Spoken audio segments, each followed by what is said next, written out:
الحمدللہ رب العالمین والصلاة والسلام علی سید المرسلین وعلی آلہ وصحبہ اجمعین۔ اللہ تعالیٰ کی مدد کے ساتھ آج ہم تنقیحات کے پہلے لیکچر کا آغاز کر رہے ہیں۔ تنقیحات مولانا مودودی کی اہم ترین کتابوں میں سے ایک کتاب ہے، اور یہ وہ کتاب ہے جو مسلمانوں پر اسلام کی حقانیت کو کھولتی ہے اور مغرب کے فریب کا پردہ چاک کرتی ہے۔ مسلمانوں کو مغرب کی مرعوبیت سے نکالنے کے لیے 80 سال پہلے کی لکھی ہوئی یہ تصنیف آج بھی اسی طرح مفید اور کارگر ہے۔ یہ وہ مضامین ہیں جو 1934، 1935 اور 36 اور 37 میں پہلی جنگ عظیم کے بعد اور دوسری جنگ عظیم سے پہلے لکھے گئے تھے اور ترجمان القرآن میں شائع ہوئے تھے۔ اس سے پہلے کہ ہم آگے بڑھیں، مختصراً یہ بات ذرا سمجھ لیجئے کہ مولانا مودودی 1903 میں پیدا ہوئے اور 1979 میں ان کا انتقال ہوا۔ 76 سال کی عمر پائی، اور انہوں نے دنیا کی 2 بڑی جنگیں دیکھی، پہلی جنگ عظیم اور دوسری جنگ عظیم۔ پہلی جنگ عظیم ہی کے بعد ان کی وہ مشہور کتاب سامنے آئی، الجہاد فی الاسلام۔ اور اس کے بعد پھر انہوں نے ایک تیسری جنگ بھی دیکھی، ویتنام کی جنگ، جو 20 سال کے طویل عرصے پر محیط رہی، 1955 سے لے کر 1975 تک۔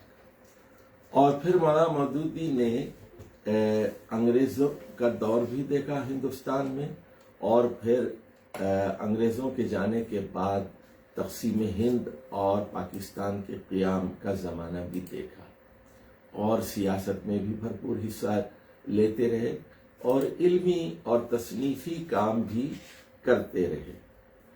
تو یہ مولانا مودودی کا جو دور ہے وہ 20ویں صدی کا دور ہے، اور لیکن مولانا مودودی چونکہ تاریخ کا ایک گہرا علم رکھتے ہیں اور مسلمانوں کے عروج و زوال سے آشنا ہیں اور اس کے اسباب پر روشنی ڈالتے ہیں۔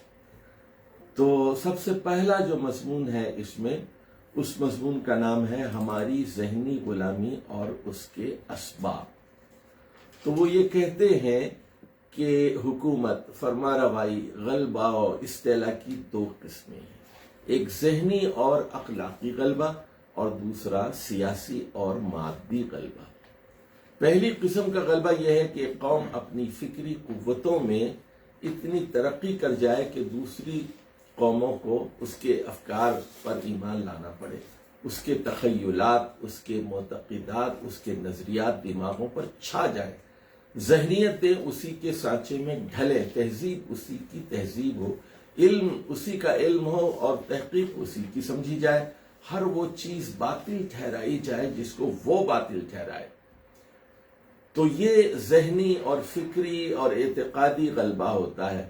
دوسرا جو غلبہ ہے وہ مادی طاقتوں پر مشتمل ہوتا ہے، اور مادی طاقتوں کے اعتبار سے کوئی قوم اتنی قوی ہو جاتی ہے کہ دوسری قومیں اس کے مقابلے میں اپنی سیاسی و معاشی آزادی کو برقرار نہ رکھ سکیں، اور کلی طور پر یا کسی نہ کسی حد تک وہ غیر قوموں کے وسائل ثروت پر قابض اور ان کے نظم مملکت پر حاوی ہو جائے۔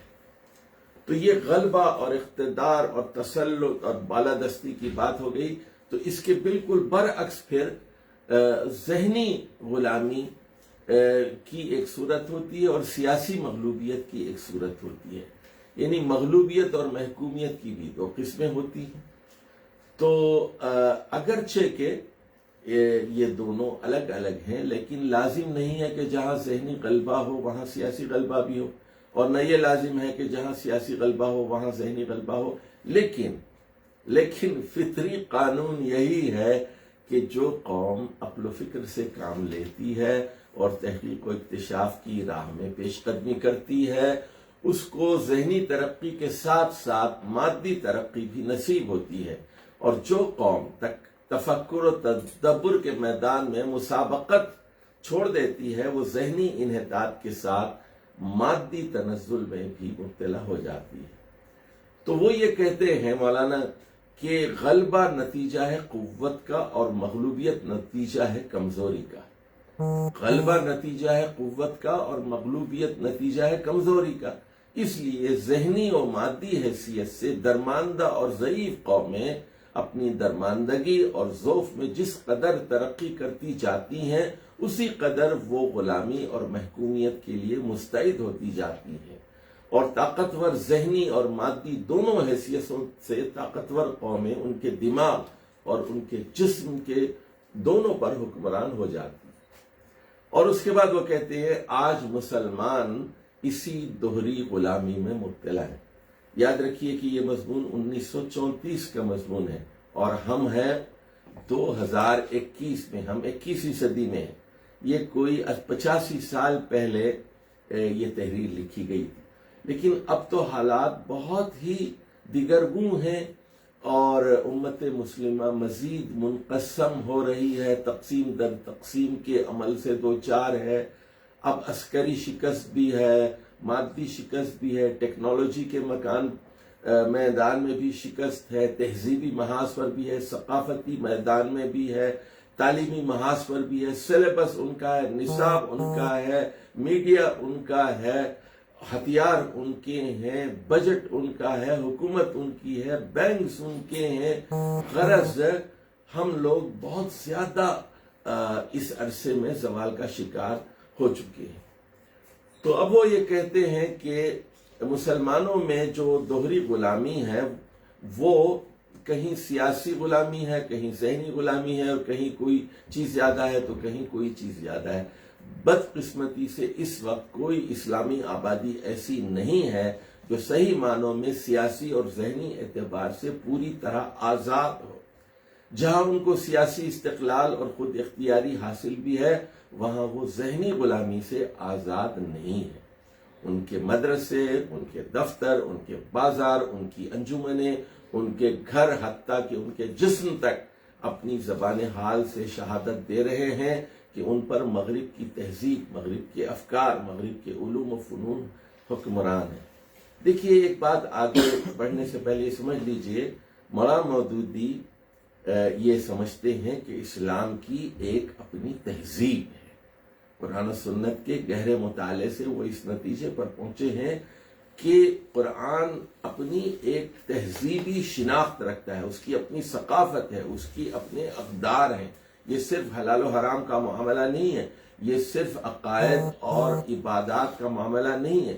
وہ یہ کہتے ہیں کہ دفاتر میں، انجمنوں میں، گھروں میں، لباس میں، رہن سہن میں، بول چال میں پوری طرح اسلامی ثقافت اور اسلامی تہذیب جلوہ گر ہوتی ہے۔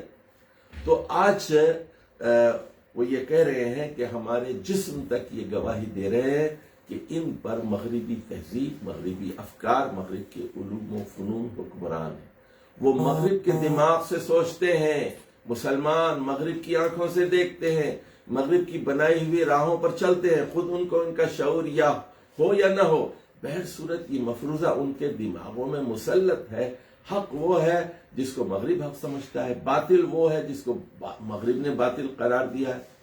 حق، صداقت، تہذیب، اخلاق، انسان، شائستگی، ہر ایک کا معیار ان کے نزدیک وہی ہے جو مغرب نے مقرر کر رکھا ہے۔ اپنے دین و ایمان، اپنے افکار و تخیلات، اپنی تہذیب و شائستگی، اپنے اخلاق و آداب، سب کو وہ اسی مغربی معیار پر جانچتے ہیں۔ جو چیز اس معیار پر پوری اترتی ہے اسے درست سمجھتے ہیں، مطمئن ہوتے ہیں، فخر کرتے ہیں ہماری فلاں چیز مغرب کے معیار پر پوری اتر آئی، اور جو چیز اس معیار پر پوری نہیں اترتی اسے شعوری یا غیر شعوری طور پر غلط مان لیتے ہیں۔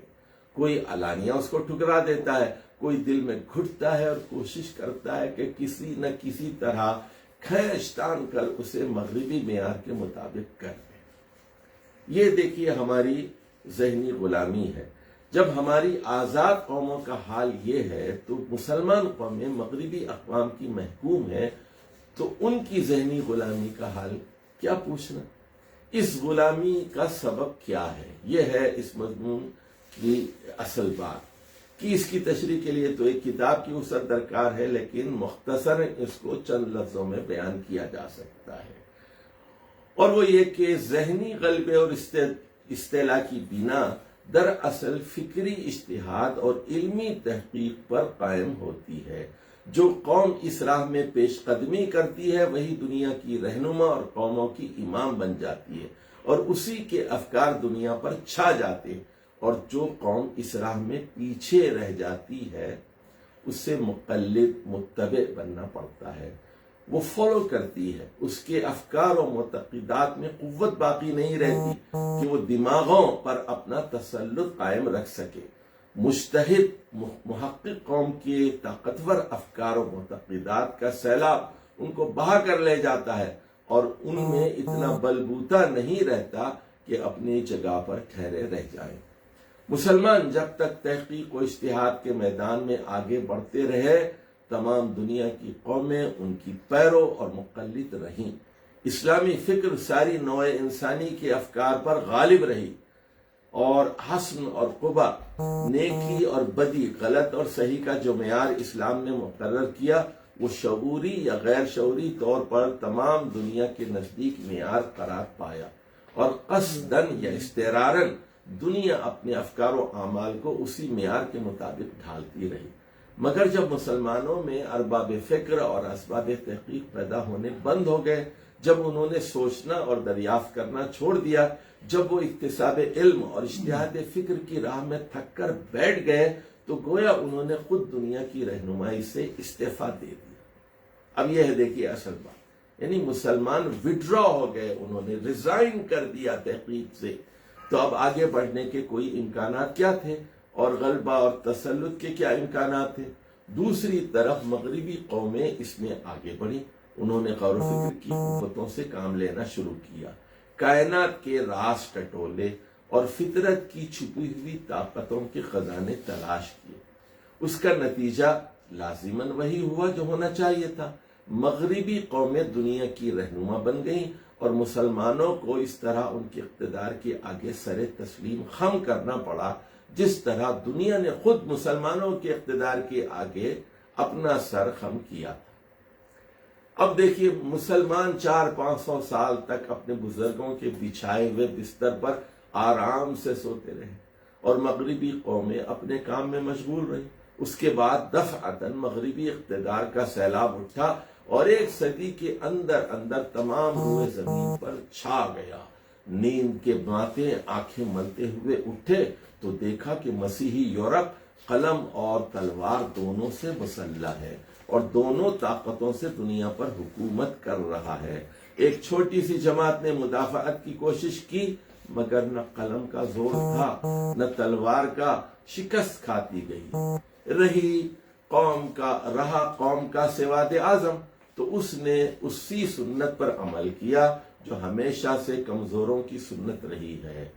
تلوار کے زور، استدلال کی قوت، علمی شواہد کی تائید، اور نظر فریب حسن و جمال کے ساتھ جو خیالات، نظریات اور اصول مغرب سے آئے، آرام طلب دماغوں اور مرعوب ذہنیتوں نے ان کو ایمان کا درجہ دے دیا۔ پرانے مذہبی معتقدات، اخلاق، اصول اور تمدن آئینی جو روایتی بنیادوں پر قائم رہ گئے تھے، اس نئے اور طاقتور سیلاب کی رو میں بہتے چلے گئے، اور ایک غیر محسوس طریقے سے دلوں میں یہ مفروضہ جاگزی ہو گیا کہ جو کچھ مغرب سے آتا ہے وہی حق ہے، اور وہی صحت و درستی کا معیار ہے۔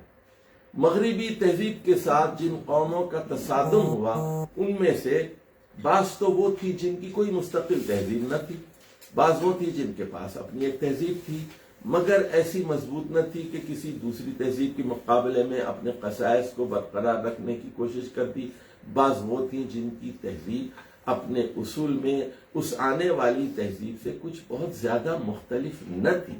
ایسی تمام قومیں تو بہت آسانی سے مغربی تہذیب کے رنگ میں رنگ گئیں اور کسی شدید تصادم کی نوبت نہ آنے پائی۔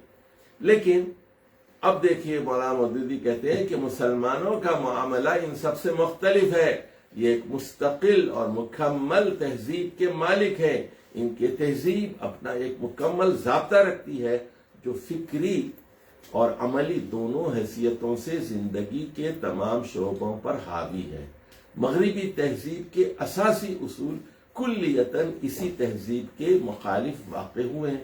یہی وجہ ہے کہ قدم قدم پر یہ دونوں تہذیبیں ایک دوسرے سے ٹکرا رہی ہیں، یعنی یہ جو جسے ہم آج کی اصطلاح میں کہتے ہیں کانفلکٹ آف سویلائزیشن، اور یہ مشہور کتاب بھی اب آ گئی دنیا میں بہت، تو یہ بات مولانا مودودی نے 1934 میں لکھی، 80-85 سال پہلے، کہ ان تہذیبوں کو ٹکرانا چاہیے اور ان کے تصادم سے مسلمانوں کی اعتقادی اور عملی زندگی کے ہر شعبے پر نہایت تباہ کن اثر پڑ رہا ہے۔ اچھا، اب ذرا اس سے پہلے کہ ہم آگے بڑھیں میں مختصراً آپ کو یہ بتانا چاہتا ہوں کہ مغرب کے غلبے کا آغاز نیویگیشن سے ہوا ہے، بحری اسفار سے۔ جب ان کے ہاں بڑے بڑے جہاز، سمندری جہاز بننے لگے، انہوں نے امریکہ کو دریافت کیا اور اس کے بعد اس فن میں ترقی کی انہوں نے، اور بڑے بڑے جہاز بنتے گئے اور موٹر کے ذریعے جہاز بنتے گئے۔ اس کے بعد یہ 6 قومیں تھیں، انگریز تھے اور ڈچ تھے، فرانسیسی تھے اور پرتگیز تھے، اسپینش تھے اور اٹیلینز تھے۔ یہ 6 یورپی قومیں تھیں جنہوں نے نیویگیشن کے میدان میں کمال حاصل کیا۔ اب اس کے بعد پھر یہ تجارت کے لیے مختلف بر اعظموں کی طرف دوڑتے رہے اور مختلف ملکوں کی خاک چھانتے رہے، لیکن سمندر کے ذریعے سے ہی ان کے سفر طے ہوئے اور افریقہ سے اور ہندوستان تک یہ لوگ پہنچے اور شرق اوسط تک یہ لوگ پہنچ گئے۔ تو اب اس کے بعد پھر ان کی جو ترقی تھی وہ فزکس اور کیمسٹری، بایولوجی اور طب کے میدان میں تھی، اور پھر اسپیس سائنسز میں ان کے کارنامے تھے۔ پیریوڈک ٹیبل انہوں نے ایجاد کر لیا کیمسٹری کے میدان میں، اشیاء کے خواص اور مادے کے خواص معلوم کرنے کی کوشش کی۔ دیکھیے اللہ تعالیٰ نے حضرت آدم کو اشیاء کا علم دیا، تو جتنی مادی ترقی ہے وہ کیا چیز ہے؟ اشیاء کے خواص، یعنی properties of elements and compounds. یہ ساری آپ کو جو دوائیاں ملتی ہیں، پیناڈول سے لے کے کینسر کی دوائیاں ملتی ہیں، یہ کیا ہیں؟ یہ اشیاء کے خواص کا علم ہے۔ پراپرٹیز کیا ہے اشیاء کی، اور گیسز کی کیا پراپرٹیز ہیں، اور کیمیکلز کی کیا پراپرٹیز ہیں، اشیاء کی جستجو مغرب نے کی، اور اس کے نتیجے میں وہ مختلف علوم میں آگے بڑھتے گئے۔ اس کے بعد ہتھیاروں کی ایک دور شروع ہوئی، اور ہتھیاروں میں بھی انہوں نے جدید ہتھیار ایجاد کیے۔ یعنی یہ دیکھیے 17ویں صدی، 18ویں صدی، 19ویں صدی کی ہم جب بات کر رہے ہیں، ہمارے پاس پرانے ہتھیار تھے، تلواریں تھیں، نیزے تھے، برچیاں تھیں، توپ تھی، اور وہ 303 لے کر ہندوستان پہنچ گئے۔ 5000 10,000 لوگوں نے جنوب سے سفر کیا، اور گوا سے، بمبئی سے، سورت سے، وائزاگ سے، کلکتے سے، اور وہ مرکز دہلی کی طرف دوڑنے لگے۔ اسی طرح دوسرے ملکوں کا معاملہ تھا۔ تو یہ مغرب کے غلبے کے پیچھے ایک ان کی تحقیق تھی اشیاء کے بارے میں، اور اس کے نتیجے میں ٹیکنالوجی پیدا ہوا، اور اس کے نتیجے میں ہتھیاروں کی ایک دور شروع ہو گئی کہ جدید سے جدید ہتھیار بنتا جائے گا۔ اور اب تو ہوائی جہاز ہیں، ہیلی کاپٹرز ہیں، B-52 بامبرز ہیں، بامبز ہیں، ہائیڈروجن بامبز ہیں، کیمیکل بامبز ہیں، ڈرونز ہیں، کیا کیا نہیں ہے۔ اب تو جنگ کا جو ہے پورا زاویہ ہی بدل گیا۔ تو مغربی تہذیب نے، مولانا مودودی کہتے ہیں، جس فلسفے اور سائنس کے آغوش میں پرورش پائی ہے وہ 500-600 سال سے دہریت، الحاد، لامذہبی اور مادہ پرستی کی طرف جا رہے ہیں۔ وہ جس تاریخ پیدا ہوئی ہے اسی تاریخ سے مذہب کے ساتھ اس کی لڑائی شروع ہوگی، بلکہ یوں کہنا چاہیے کہ مذہب کے خلاف عقل و حکمت کی لڑائی ہی نے اس تہذیب کو پیدا کیا، یعنی کانفلکٹ ہی نے اس تہذیب کو پیدا کیا ہے، یعنی وہ اس کی ماں ہے، مغربی تہذیب کی ماں۔ یہی وہ تصادم ہے جو مغرب اور مادہ پرستی، جو مذہب اور مادہ پرستی کے درمیان واقع ہوا ہے۔ اگرچہ کائنات کے آثار کا مشاہدہ، ان کے اثرات کی تحقیق، ان کے کلی قوانین کی دریافت، ان کے مظاہر پر غور و فکر اور ان کو ترتیب دے کر قیاس و برہان کے ذریعے سے نتائج کا استنباط، کوئی چیز بھی مذہب کی ضد نہیں ہے، مگر سوئے اتفاق سے نشأت جدید رینیساں کے عہد میں جب یورپ کی نئی علمی تحریک رونما ہوئی تو اس تحریک کو ان عیسائی پادریوں سے سابقہ پیش آیا جنہوں نے اپنے مذہبی معتقدات کو قدیم یونانی فلسفہ و حکمت کی بنیادوں پر قائم کر رکھا تھا، اور جو یہ سمجھتے تھے کہ اگر جدید علمی تحقیقات اور فکری اجتہاد سے ان بنیادوں میں ذرا سا بھی تزلزل واقع ہوا تو اصل مذہب کی عمارت پیوند خاک ہو جائے گی۔ دیکھیے یہ ہے اصل بات جو سمجھنے کی۔ یہاں مولانا مودودی یہ کہنا چاہتے ہیں کہ ایک اصل مذہب ہے اور ایک وہ مذہب تھا عیسائی مذہب جس پر گریک مائتھولوجی اور گریک فلسفی کے گہرے اثرات تھے، اور وہ اس کی حفاظت میں لگ گئے۔ اور حالانکہ گریک فلسفی کوئی ایسی آسمانی وحی نہیں تھی کہ جو دھڑام سے زمین بوس نہ ہو سکے، اور وہ ہو گئی جب سائنسی تحقیقات اور اکتشافات سامنے آ گئے۔ لیکن اسلام کا یہ معاملہ نہیں تھا، اسلام کی سائنس سے کبھی کوئی لڑائی نہیں رہی، اور کوئی سائنٹیفک فیکٹ اسلام کے خلاف ہو ہی نہیں سکتا۔ ہاں، سائنس کے وہ نظریات جن کی کوئی بنیاد نہیں ہے، جو ثابت نہیں کیے جا سکے ہیں آج تک، وہ اسلام سے ٹکرا سکتے ہیں، لیکن جدید تحقیقات اور سے اسلام کو نہ کبھی کوئی خطرہ رہا ہے اور نہ رہے گا۔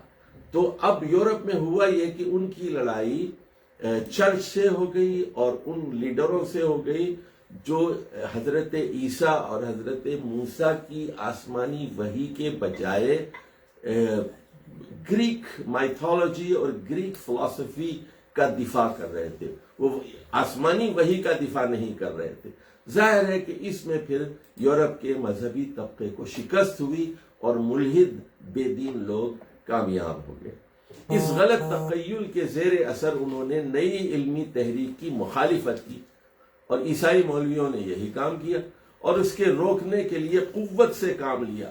مذہبی عدالتیں قائم کی گئیں جن میں اس تحریک کے علمبرداروں کو سخت، وحشیانہ اور ہولناک سزائیں دی گئیں، لیکن یہ تحریک ایک حقیقی بیداری کا نتیجہ تھا، اس لیے تشدد سے دبنے کے بجائے یہ تحریک بڑھتی چلی گئی، حتیٰ کہ حریت فکر کے سیلاب نے مذہبی اقتدار کا خاتمہ کر دیا۔ تو اب دیکھیے، ابتدا میں یہ لڑائی حریت فکر کے علمبرداروں اور کلیسا کے درمیان تھی، چرچ کے درمیان تھی، مگر اور دیکھیے یہ فرینچ ریولوشن بھی کیتھولک ایریا میں ہوا، جو 18ویں صدی کے آخر میں۔ تو مگر چونکہ چرچ مذہب کے نام پر آزاد خیالوں سے جنگ کر رہا تھا، اس لیے بہت جلد ہی اس لڑائی نے مسیحی مذہب اور آزاد خیالی کے درمیان جنگ کی صورت اختیار کر لی۔ اچھا، اب یہ ایک مسئلہ یہ بھی ہوتا ہے، ٹھیک ہے وہ لڑائی سائنس کی اور آزاد خیالوں کی لڑائی چرچ سے تھی، لیکن اب وہ اسلام کے خلاف بھی سمجھتے ہیں، یہ بڑی آفت ہے۔ حالانکہ چرچ کے مذہب کا اور اسلام کے مذہب کا باہم کوئی مقابلہ اور موازنہ نہیں ہے۔ اس کے بعد نفس مذہب، خواہ وہ کوئی مذہب ہو، اس تحریک کا مد مقابل قرار دیا گیا۔ سائنٹیفک طریقے پر سوچنے کے معنی یہ قرار پائے کہ یہ طریقہ فکر مذہبی طریقہ فکر کی عین ضد ہے. یعنی جو شخص سائنٹیفک طریقے سے کائنات کے مسائل پر غور کرے اس پر لازم ہے کہ مذہبی نظریے سے ہٹ کر اپنی راہ نکالے. ایسا کوئی ضروری نہیں ہے. اسلام کے لیے ایسا کوئی ضروری نہیں ہے. ایک مسلمان اچھا مسلمان ہو سکتا ہے ہر آیت پر اور ہر صحیح حدیث پر ایمان لانے کے ساتھ ساتھ وہ ایک اچھا سائنسدان ہو سکتا ہے، ایک اچھا محقق ہو سکتا ہے. کائنات کے مذہبی نظریے کا بنیادی تخیل یہ ہے کہ یہ عالم طبیعت فزیکل ورلڈ کے تمام آثار اور جملہ مظاہر کی علت کسی ایسی طاقت کو قرار دیا جائے جو اس عالم سے بالاتر ہو. یہ نظریہ چونکہ جدید علمی تحریک کے دشمنوں کا نظریہ تھا، اس لیے جدید تحریک کے علمبرداروں نے لازم سمجھا کہ خدا یا کسی فوق الطبیعت ہستی فرض کیے بغیر کائنات کے معمے کو حل کرنے کی کوشش کرے اور ہر اس طریقے کو خلاف حکمت ان سائنٹیفک قرار دیں جس میں خدا کا وجود فرض کر کے مسائل کائنات پر نظر کی گئی. دیکھیے مسلمان سائنسدانوں کے لیے آسانی یہ ہے ان کے پاس قرآن مجید اصلی زبان میں اصلی حالت میں موجود، احادیث صحیحہ اصلی زبان میں اصلی حالت میں موجود ہیں، علم وحی ان کے پاس موجود ہے اور اس کی روشنی میں وہ زیادہ تیزی سے کائنات کے اسرار کی جستجو کر سکتے ہیں. تو اس کا نتیجہ یہ ہوا کہ اس طرح نئے دور کے اہل حکمت و فلسفہ میں خدا اور روح یا روحانیت اور فوق الطبیعت کے خلاف ایک تعصب پیدا ہو گیا جو عقل و استدلال کا نتیجہ نہ تھا بلکہ سراسر جذبات کی برانگیختگی کا نتیجہ تھا. وہ خدا سے اس لیے تبرہ نہ کرتے تھے کہ دلائل اور براہین سے اس کا عدم وجود اور وجود ثابت ہو گیا تھا، بلکہ اس سے اس لیے بیزار تھے کہ وہ ان کے اور ان کی آزادی خیال کے دشمنوں کا معبود تھا. یہ ہے دیکھیے، حالانکہ ان کی ریسرچ میں کہیں خدا سے بیزاری کی کوئی ضرورت نہیں تھی، لیکن چونکہ ان کے دشمن وہ دیندار تھے اس لیے انہوں نے اس کی مذہب کی بھی مخالفت کی اور بے دینی کی طرف بڑھتے گئے. بعد کی 5 صدیوں میں ان کی عقل و فکر اور ان کی علمی جد و جہد نے جتنا کام کیا اس کی بنیاد میں یہی غیر عقلی جذبہ کار فرما رہا. اب اس کے بعد وہ کہتے ہیں مغربی فلسفہ اور مغربی سائنسدانوں نے جب سفر شروع کیا تو اگرچہ ان کا رخ خدا پرستی کے بالکل مخالف سمت میں تھا، تاہم چونکہ وہ مذہبی ماحول میں گھرے ہوئے تھے اس لیے وہ ابتداءً نیچریت کو خدا پرستی کے ساتھ ساتھ نبھاتے رہے، مگر جوں وہ اپنے سفر میں آگے بڑھتے گئے نیچریت اور خدا پرستی پر غالب آتی گئی، حتیٰ کہ خدا کا تخیل اور خدا کے ساتھ ہر اس چیز کا تخیل جو عالم طبیعت مٹیریل ورلڈ سے بالاتر ہو ان سے بالکل غائب ہو گیا اور وہ اس انتہا پر پہنچ گئے کہ مادہ و حرکت کے سوا کوئی شے ان کے نزدیک حقیقت نہ رہی. سائنس نیچریت کا ہم معنی قرار پایا گیا اور اہل حکمت و فلسفہ کا ایمان اس نظریے پر قائم ہو گیا ہر چیز جو ناپی اور تولی نہیں جا سکتی اس کی کوئی حقیقت نہیں ہے. اب یہ ہے دیکھیے اصل کہ ہر چیز جو ناپی اور تولی نہیں جا سکتی اس کی کوئی حقیقت نہیں ہے. تو بالکل اس کو میجرمنٹس ہو دیکھا جائے محسوس کیا جائے تو یہ بالکل ہر وہ چیز جو مادے سے ماورا ہے وہ ہمارے لیے قابل اعتبار نہیں ہے. تو مغربی فلسفہ و سائنس کی تاریخ اس بیان کی شاہد ہے. اب اس کے بعد وہ کہتے ہیں ڈیکارٹ کی وفات ہوئی ہے 1650. یہ 17ویں صدی کا آدمی ہے ڈیکارٹ، جو مغربی فلسفے کا بابا آدم سمجھا جاتا ہے. ایک طرف تو خدا کا زبردست قائل تھا اچھا اب ذرا دیکھیے، ہم 17ویں صدی کی بات کر رہے ہیں. 17ویں صدی، پھر 18ویں صدی کی بات کریں گے، پھر 19ویں صدی کی کریں گے، پھر 20ویں صدی کی کریں گے. تو 17ویں صدی میں جو سائنس اب رینگ رہی تھی، آگے بڑھ رہی تھی، تو وہاں خدا کا تصور تھا.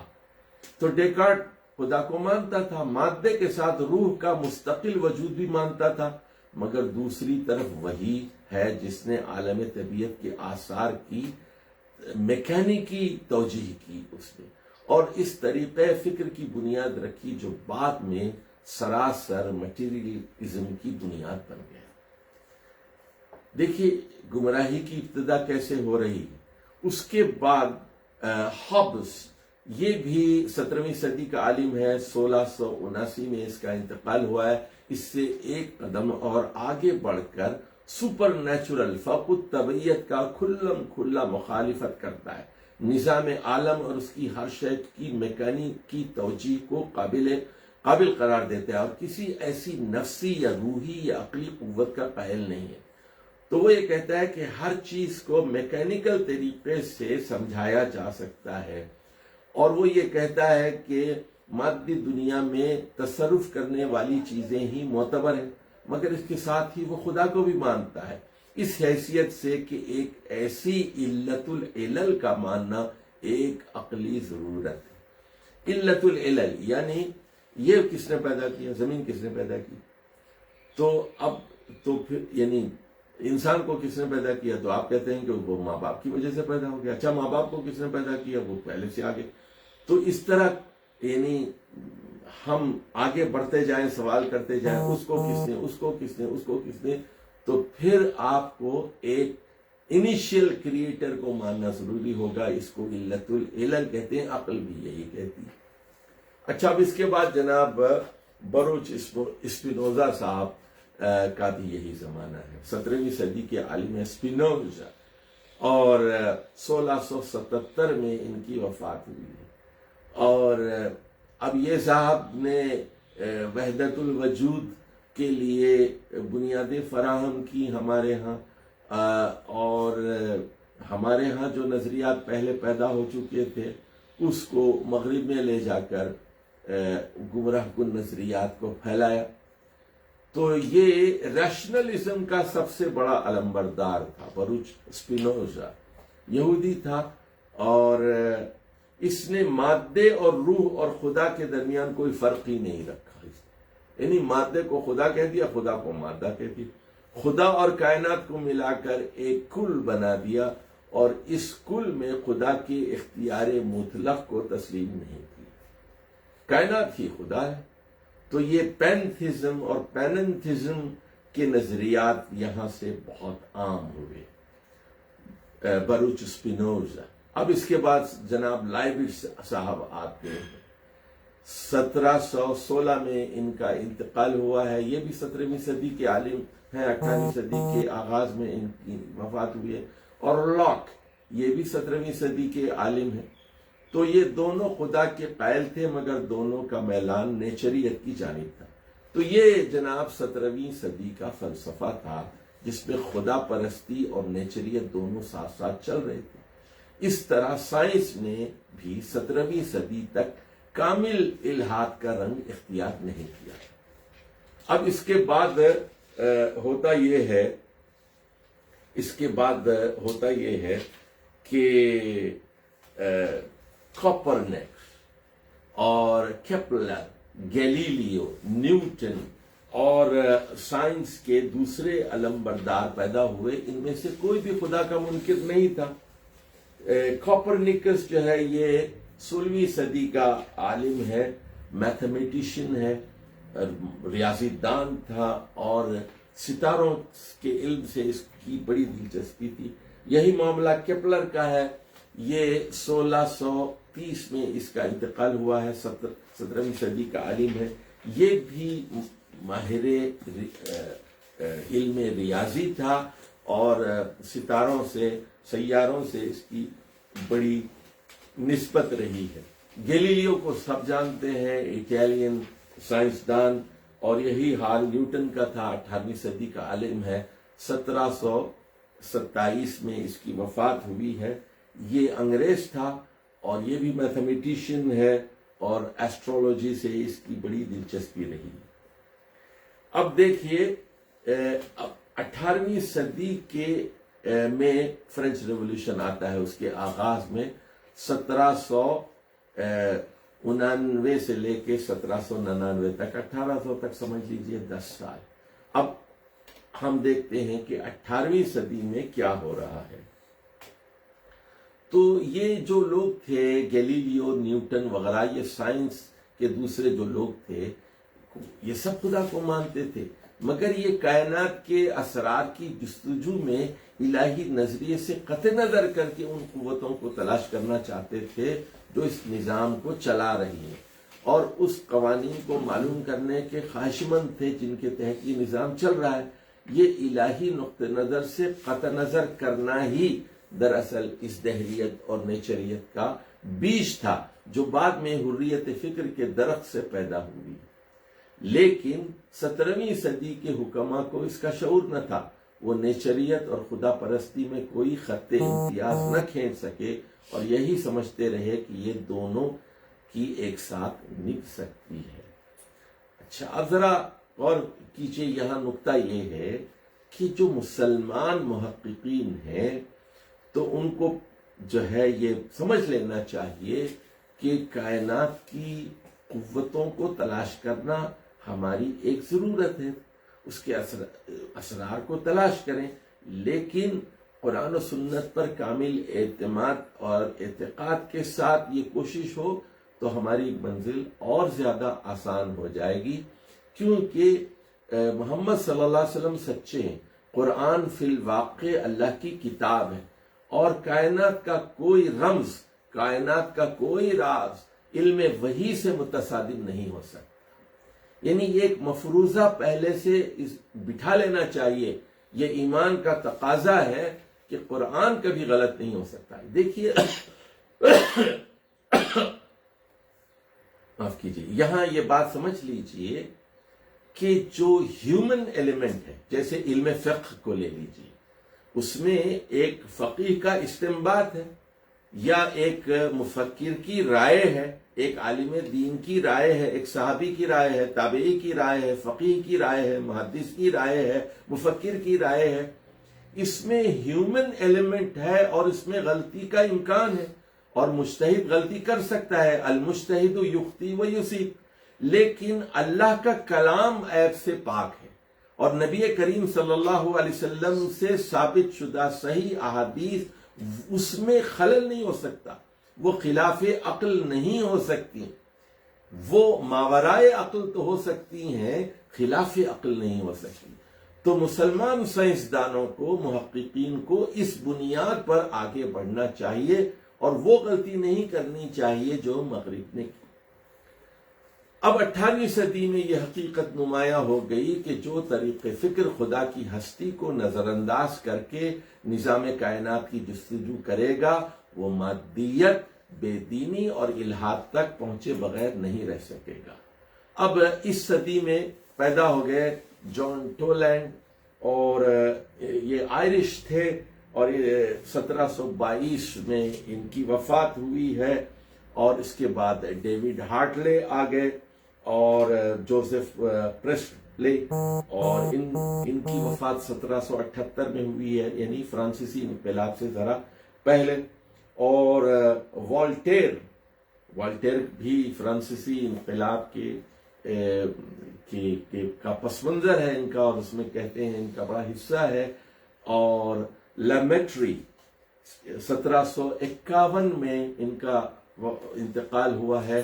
ہالبا 1799 میں ان کا انتقال ہوا ہے، یہ وہی سال ہے جب فرینچ ریولوشن کا آغاز ہوا۔ اور اسی طرح اور بہت سارے لوگ ہیں، مونٹیسیکو ہے 1778 میں ان کی وفات ہوئی ہے، اور روسو۔ تو والٹیر اور روسو یہ دو بڑے نام ہیں جنہیں کہا جاتا ہے کہ یہ فرانسیسی انقلاب کے پیچھے تھے۔ تو اسی طرح یہ اور دوسرے کچھ آزاد خیال فلاسفر حکماں پیدا ہوئے جنہوں نے یا تو علانیہ خدا کے وجود کا انکار کر دیا، یا اگر بعض نے اسے تسلیم کیا بھی تو اس کی حیثیت ایک دستوری فرمانروا کانسٹیٹیوشنل مونارک سے زیادہ نہ سمجھی گئی. یعنی وہ ممنون حسین صاحب ہمارے ہاں یا صدر ہوتا ہے کانسٹیٹیوشنل مونارک، اس طرح خدا کو انہوں نے مقام دیا. اسلام کے بارے میں ایک بات ذرا سمجھیے کہ خدا فعال ہے، وہ فعال لما یرید ہے، زندہ خدا ہے، الحی القیوم، وہ زندہ ہے اور اپنے بل بوتے پر قائم ہے اور ساری کائنات کو سنبھالے ہوئے القیوم ہے، اور وہ سنتا ہے، دیکھتا ہے، حکیم ہے، فعال خدا ہے، مرتا نہیں. کل من علیہا فان ویبقى وجہ ربک ذو الجلال والاکرام کل شیء ہالک الا وجہہ. تو اب یہ جو 18ویں صدی کے مغربی آزاد خیال فلسفی تھے، اگر کوئی ان میں سے خدا کو مانتا بھی تھا تو خدا ان کے نزدیک ایک دستوری فرما روا تھا، کانسٹیٹیوشنل مونارک تھا، جو نظام کائنات کو ایک مرتبہ حرکت میں لے آنے کے بعد گوشہ نشین ہو گیا ہے. تو ایسی نظمیں لکھی گئیں، خدا سویا ہوا ہے، خدا ان ایکٹیو ہے. یاد رکھیے خدا ایکٹیو ہے، فعال ہے وہ، اور اب اس نظام کے چلانے میں اس کا کوئی حصہ نہیں ہے. تو یہ لوگ عالم طبیعت اور دنیا مادہ و حرکت کے باہر کسی چیز کے وجود کو ماننے کے لیے تیار ہی نہیں تھے، اور ان کے نزدیک حقیقت صرف انہی چیزوں کی تھی جو ہمارے مشاہدے اور تجربے میں آتی. تو ہیوم نے اپنی تجربیت، امپیریسزم اور فلسفہ تشکیک، اسکیپٹسزم سے اس طریقے فکر کی زبردست تائید کی، اور معقولات کی صحت کے لیے بھی تجربے ہی کو معیار قرار دینے پر زور دیا. تو اب وہ کہتے تھے، دیکھیے ایک نئی چیز پیدا ہو گئی. وہ یہ کہتے تھے کہ ہم یہ تو نہیں کہتے کہ خدا ہے، میں بھی نہ، ہو سکتا ہے، ہو سکتا ہے نہیں. تو ہم یہ کھلے طور پر یہ بھی نہیں کہہ رہے کہ ہے، اور یہ بھی نہیں کہہ رہے کہ نہیں ہے، میں بھی. تو یہ تھا وہ اسکیپٹسزم. اور برکلے نے مادیت کی اس بڑھتی ہوئی رو کا جان توڑ مقابلہ کیا مگر ناکام رہے. ہیگل نے مادیت کے مقابلے میں آئیڈیلزم، تصوریت کو فروغ دینا چاہا، مگر ٹھوس مادے کے مقابلے میں لطیف تصور کی پرستش نہ ہو سکی. کانٹ جو ہے بہت ہی، ایمانوئل کانٹ بہت مشہور ہے. تو اس نے بیچ کی راہ نکالنے کی کوشش کی کہ خدا کی ہستی، روح کا بقا اور ارادے کی آزادی، فریڈم آف چوائس، ان چیزوں میں سے نہیں ہے جو ہمارے علم میں آ سکے. تو اس نے ایک لکیر کھینچ دی کہ یہ چیزیں ایسی ہیں جو ماورائے عقل ہیں، یہ چیزیں مانی نہیں جا سکتی، تاہم ان پر ایمان لایا جا سکتا ہے، اور پریکٹیکل وزڈم اس کی مقتضی ہے کہ ان پر ایمان لایا جائے. یہ خدا پرستی اور نیچریت کے درمیان مصالحت کی آخری کوشش تھی، لیکن ناکام ہوئی. کیونکہ جب اب یہ جو ہے کانٹ جو ہے ایک جرمن فلسفی تھا، یہ بھی 18ویں صدی کا ہے. 19ویں صدی کے آغاز میں 1804 میں اس کا انتقال ہوا ہے. تو یہ اخلاقیات اور جمالیات کی بات کرتا ہے اور معقولات اور عقائد میں پیوند کاری کا قائل ہے. کانٹ فلسفی ہے، لیکن بہرحال یہ بھی ناکام ہوا. اور جب عقل و فکر کی گمراہی نے خدا کو محض وہم کی پیداوار یا حد سے حد ایک معطل اور بے اختیار ہستی قرار دیا، تو محض اخلاق کی حفاظت کے لیے اس کو ماننا، اس سے ڈرنا اور اس کی خوشنودی چاہنا سراسر ایک غیر عاقلانہ فعل تھا. یعنی دیکھیے جو اخلاقیات ہے، آپ اخلاقیات کو مان رہے ہیں اور کانٹ اس کی ترویج کرتا ہے اور اس کو وہ اس کی تشہیر کرتا ہے، مانتا ہے اس کو، لیکن یاد رکھیے کہ ہماری جو بھی اخلاقیات ہے اس کا تعلق اللہ سے ہے، اور اللہ ہی صحیح اور غلط، اچھے اور برے کا معیار مقرر کرتا ہے. وہ کہتا ہے کہ یہ معروف ہے، یہ منکر ہے. اس کا یعنی اخلاقیات کا تعین کون کرتا ہے؟ خود خالق کائنات کرتا ہے. الا لہ الخلق والامر، پیدا کرنا بھی اس کا کام ہے، حکم دینا بھی اس کا کام ہے. یعنی سچ بولو، جھوٹ مت بولو، اس کا حکم کون دیتا ہے؟ اللہ دیتا ہے۔ یہ صرف ضمیر کی آواز نہیں ہے بلکہ یہ اللہ کا حکم ہے، اور سچ بولیں گے تو جزا ملے گی، جھوٹ بولیں گے تو سزا ہوگی۔ تو جو بھی اخلاقیات جس کی کانٹ بات کرتا ہے وہ اللہ کے ساتھ نکھی ہے، اس سے الگ کر کے یہ چیز دیکھی نہیں جا سکتی۔ اب آ جائیے ہم 19ویں صدی میں داخل ہوتے ہیں۔ 19ویں صدی میں مادیت اپنے کمال کو پہنچ گئی، اور فاکٹ اور بخنر، شولبے، کامٹے، مولشات اور یہ سب فرانسیسی دوسرے فلاسفرز اور حکیم، انہوں نے مادے اور اس کے خواص کے سوا ہر شے کے وجود کو باطل قرار دیا۔ مل نے فلسفے میں تجربیت اور اخلاق میں افادیت کو فروغ دیا۔ اب ایک نظریہ افادیت ہمارے سامنے آیا جس کو یوٹیلیٹیرینزم کہتے ہیں، کہ اگر فائدہ ہے تو پھر ٹھیک ہے، ہونا چاہیے۔ سپینسر نے فلسفیانہ ارتقائیت اور نظام کائنات کے خود بخود پیدا ہونے اور زندگی کے آپ سے آپ رونما ہو جانے کا نظریہ پوری قوت کے ساتھ پیش کیا۔ یعنی دیکھیے خود بخود یہ دنیا پیدا ہو گئی، بھائی اس کا پیدا کرنے والا خود بخود کیسے ہو گئی؟ تو اب یہ نظریہ بھی خام اور کچے ذہنوں کو متاثر کرتے رہا۔ بایولوجی، حیاتیات، ادویات، فزیولوجی، ارضیات، جیولوجی، حیوانات، زولوجی کے اکتشافات و عملی سائنس کی ترقی اور مادی وسائل کی کثرت نے یہ خیال پوری پختگی کے ساتھ دلوں میں راسخ کر دیا کہ کائنات آپ سے آپ وجود میں آئی ہے، کسی نے اس کو پیدا نہیں کیا، آپ سے آپ لگے بندھے قوانین کے تحت چل رہی ہے، کوئی اس کا چلانے والا نہیں ہے، آپ سے آپ ترقی کے منازل طے کرتی رہی ہے، کسی فوق الطبیعت ہستی کا ہاتھ اس خود بخود حرکت کرنے والی مشین میں کام نہیں کر رہا ہے، بے جان مادے میں جان کسی کے امر سے نہیں پڑتی، بلکہ خود مادے میں جب مادہ اپنے نظم میں ترقی کرتا ہے تو اس میں جان پڑ جاتی ہے، نمو، حرکت ارادی، احساس، شعور، فکر، سب اس ترقی یافتہ مادے کے خواص۔ اب دیکھیے وہ یہ کہتے ہیں پودے کے اندر جان ہے، جانوروں کے اندر جان ہے، انسان کے اندر جان ہے، پودے مرتے ہیں، پیدا ہوتے ہیں، نمو ہوتی ہے تو یہ آپ سے آپ ہو جاتے ہیں، خدا کا اس میں کوئی کردار نہیں ہے۔ جبکہ قرآن مجید صاف کہتا ہے کہ روح یہ اللہ تعالیٰ کے حکم کا نام ہے، وَمَا أُوتِيتُ مِنَ الْعِلْمِ إِلَّا قَلِيلًا، تم لوگوں کو علم نہیں دیا گیا لیکن بہت ہی محدود۔ تو حیوان اور انسان سب کے سب مشینیں ہیں جو طبعی قوانین کے تحت چل رہے ہیں۔ یہ تھا دیکھیے اب یہ ان کا فلسفہ، اور اب فلسفہ اس طرح آگے بڑھ رہا ہے، ان مشینوں کے پرزے جس طرح سے ترتیب پاتے ہیں اسی طرح کے افعال ان سے صادر ہوتے ہیں، ان میں کوئی اختیار اور آزاد ارادہ نہیں ہے۔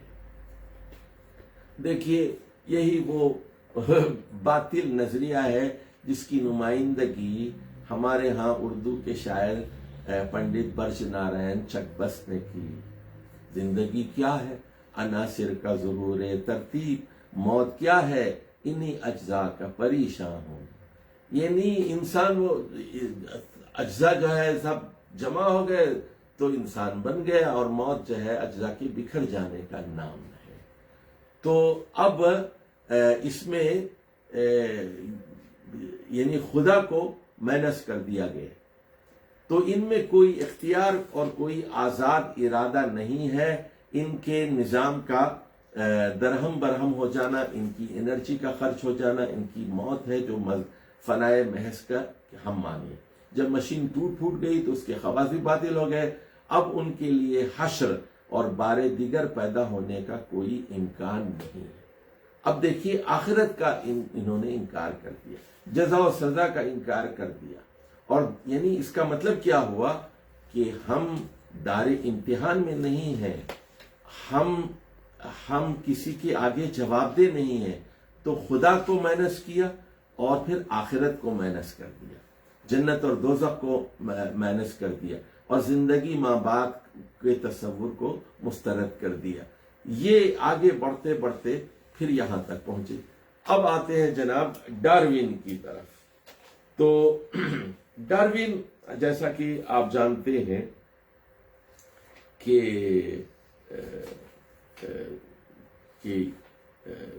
یہ 1809 میں پیدا ہوا، 1882 میں اس کی وفات ہوئی ہے، اور یہ 19ویں صدی کا عالم ہے ڈاروین۔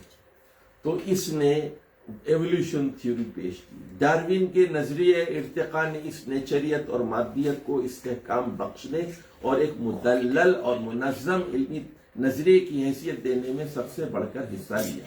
تو اس کی جو کتاب ہے اصل الانواع، اوریجن آف اسپیشیز، یہ 1859 میں 1859 میں پہلی مرتبہ شائع ہوئی۔ سائنس کی دنیا میں ایک انقلاب برپا کرنے والی کتاب سمجھی جاتی ہے۔ تو ایک مفروضوں پر ایک مبنی ایک چیز ہے جس کو حقیقت کا رنگ دے دیا گیا، اور مادہ پرستوں نے اس کتاب کو ہاتھوں ہاتھ لیا، اچھالا، حالانکہ یہ ثابت شدہ نظریات اور کلیات پر مبنی فلسفہ بالکل نہیں تھا۔ اس نے ایک ایسے طریقے استدلال سے جو 19ویں صدی کے سائنٹیفک دماغوں کے نزدیک استدلال کا محکم ترین طریقہ تھا، اس نظریے پر مہر تصدیق ثبت کر دی کہ کائنات کا کاروبار خدا کے بغیر چل سکتا ہے۔ آثار و مظاہر فطرت کے لیے خود فطرت کے قوانین کے سوا کسی اور کی علت کی ضرورت نہیں۔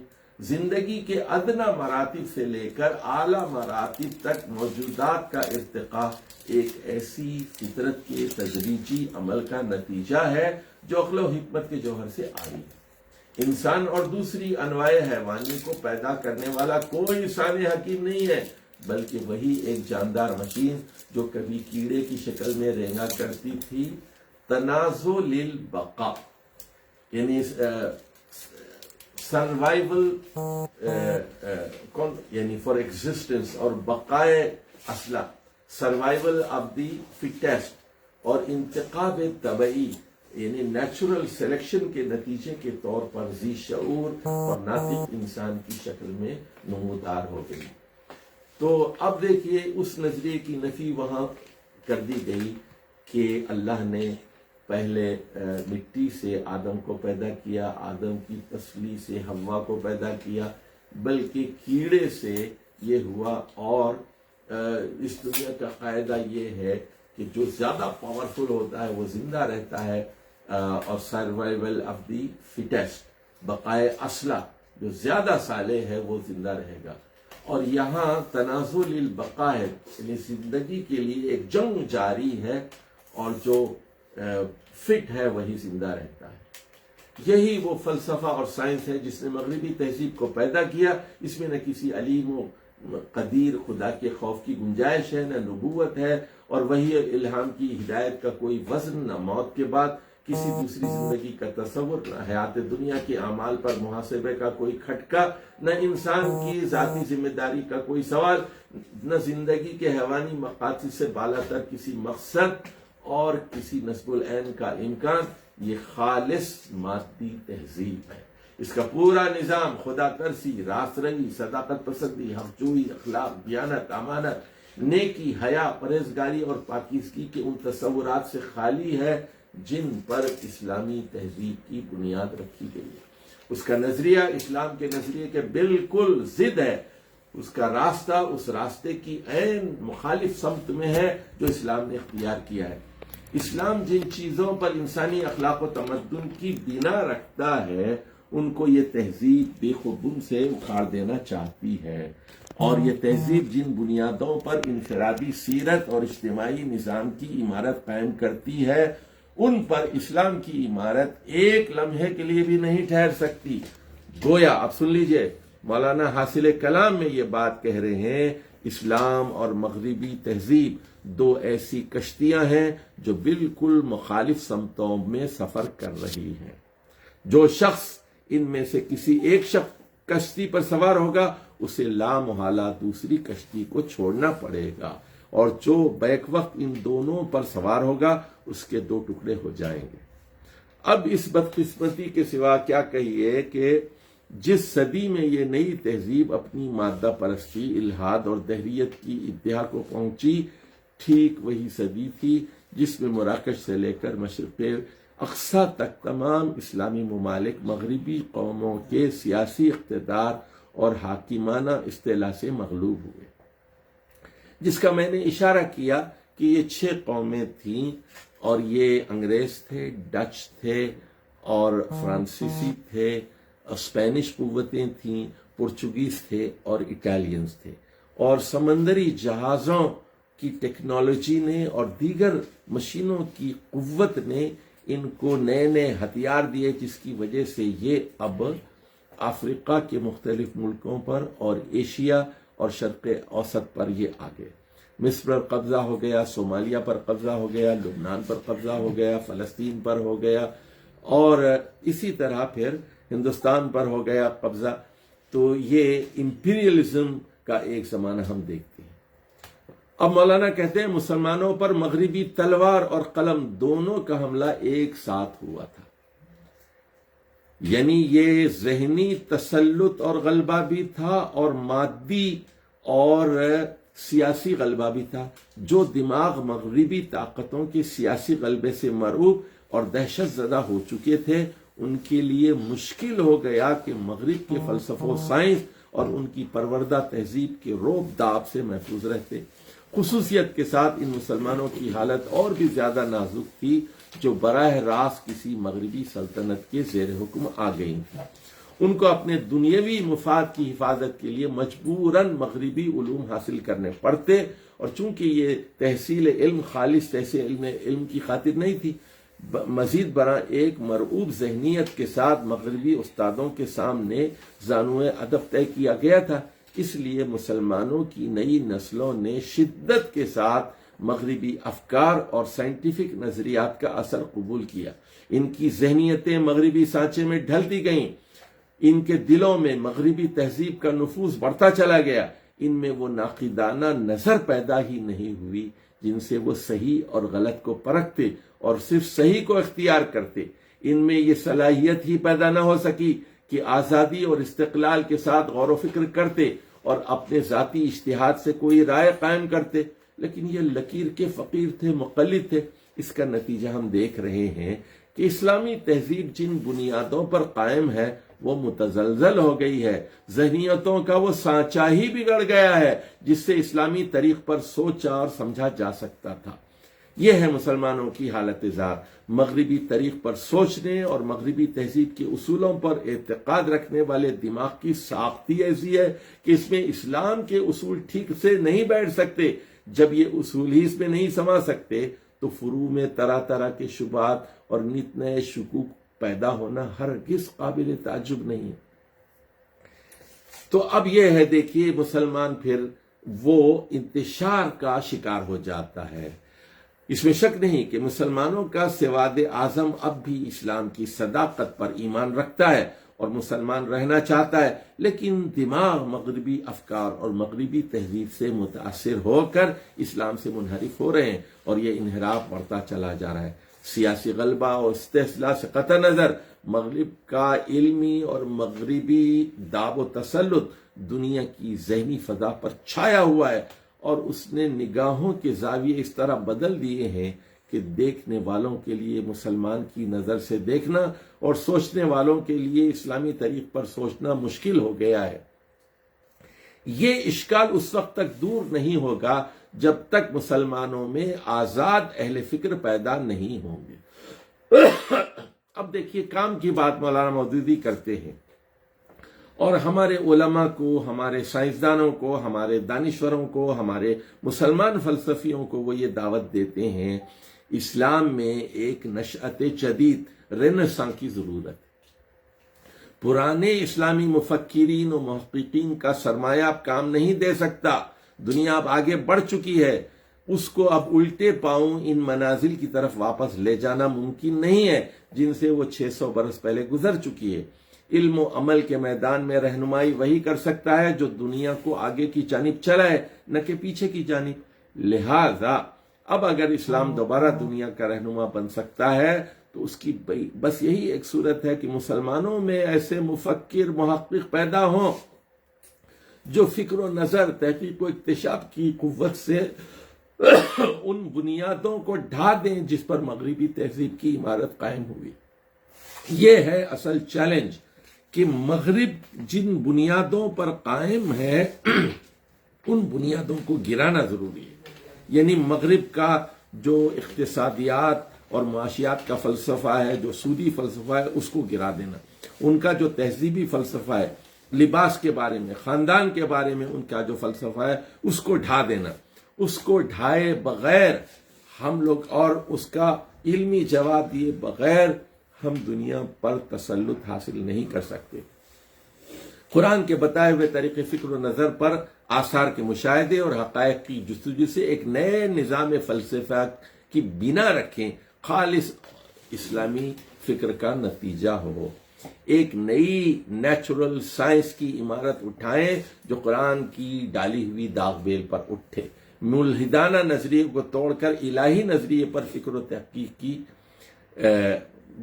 بنیاد قائم کریں، اور اس جدید فکر و تحقیق کی عمارت کو اس قوت کے ساتھ اٹھائیں کہ وہ تمام دنیا پر چھا جائے اور دنیا میں مغرب کی مادی تہذیب کے بجائے اسلام کی حقانی تہذیب جلوگر ہو۔ تو اب یہ اس کو پھر یہ بتاتے ہیں کہ یعنی جب ہمارا فلسفہ علمی اعتبار سے غالب ہو جائے گا اور ہم اس میدان میں آگے بڑھیں گے اور دنیا اس کو تسلیم کرے گی تو پھر ہماری تہذیب غالب آئے گی، ورنہ ہمیں ان کی ذہنی غلامی اختیار کرنی پڑے گی۔ اب اس کے بعد وہ تمثیل کے لہجے میں وہ مثال دے رہے ہیں، ٹرین کی مثال دے رہے ہیں۔ یعنی جو کچھ کہا گیا ہے اس کے مقصد و مدعا کو تمثیل کے پیرائے میں یوں سمجھیے کہ دنیا گویا ایک ریل گاڑی ہے جس کو فکر و تحقیق کا انجن چلا رہا ہے، مفکرین و محققین اس انجن کے ڈرائیور ہیں۔ یہ گاڑی ہمیشہ اسی رخ پر سفر کرتی ہے جس رخ پر ڈرائیور اس کو چلاتے ہیں۔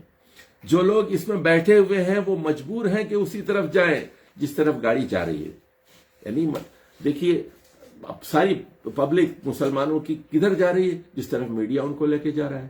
گیمز اور کرکٹ اور موسیقی اور ڈانس اور فلمیں اور ناول جو مغرب ان کو پٹی پڑھاتا ہے وہ سیکھتے جاتے ہیں۔ گاڑی کا انجن کس کے پاس ہے؟ ان کے ہاتھ میں۔ ڈرائیور کون ہے؟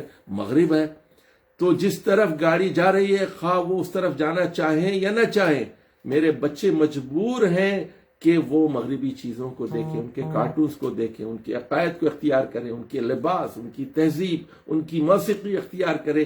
اگر گاڑی میں کوئی ایسا مسافر بیٹھا ہے جو اس رخ پر نہیں جانا چاہتا تو وہ اس سے زیادہ کچھ نہیں کر سکتا کہ چلتی گاڑی ہی میں بیٹھے بیٹھے اپنی نشست کا رخ آگے کے بجائے پیچھے یا دائیں یا بائیں پھیر دے، مگر نشست کے سوا اور کوئی نہیں کہ انجن پر قبضہ کیا جائے اور اس کی رفتار کو اس جانب پھیر دیا جائے جو مطلوب ہے۔ اس وقت جو لوگ انجن پر قابض ہیں وہ سب خدا سے پھرے ہوئے ہیں اور فکر اسلامی سے بے بہرہ ہیں، اس لیے گاڑی اپنے مسافروں کو لیے ہوئے الحاد اور مادہ پرستی کی طرف دوڑی چلی جا رہی ہے، اور سب مسافر طوعاً و کرہاً اسلام کی منزل مقصود سے دور اور دور تر ہوئے جا رہے ہیں۔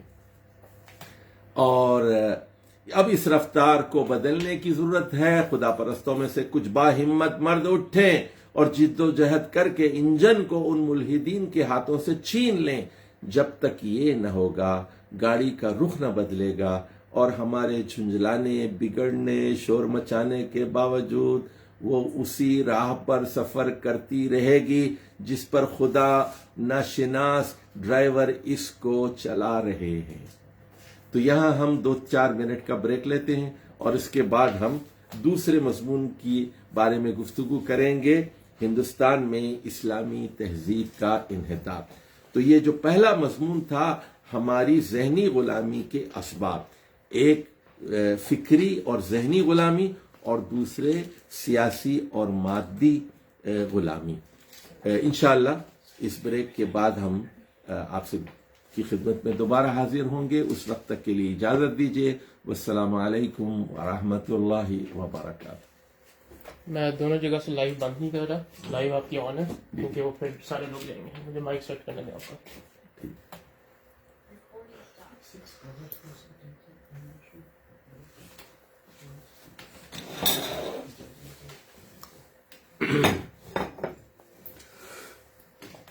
تھوڑا سا یہ بٹن نیچے ایک سٹیپ نیچے آ جائے.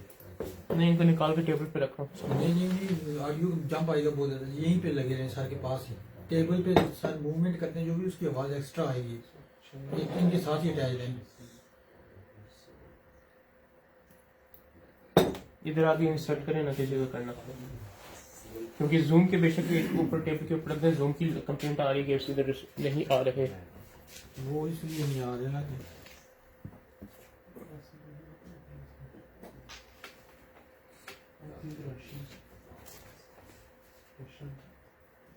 اب دیکھیں سر یہ بٹن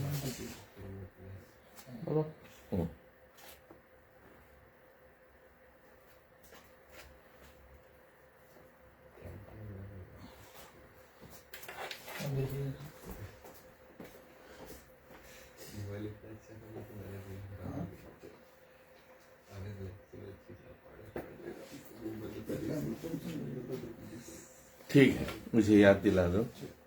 اچھا ایک دفعہ ایک فون میں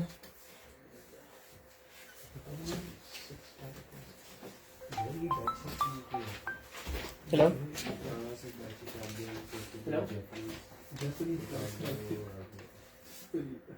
بابا کچھ بولیے گا ابھی. الحمدللہ.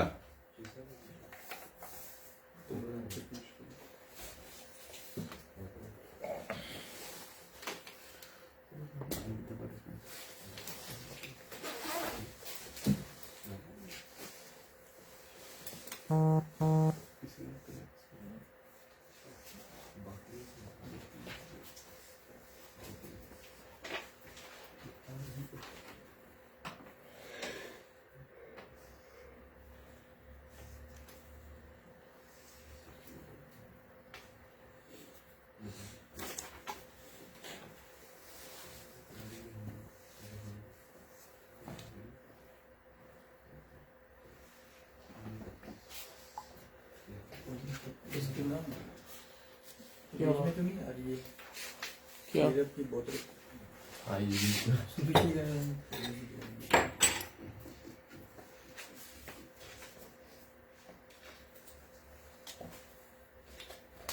بابا مائک ٹچ کیجیے گا زوم پہ.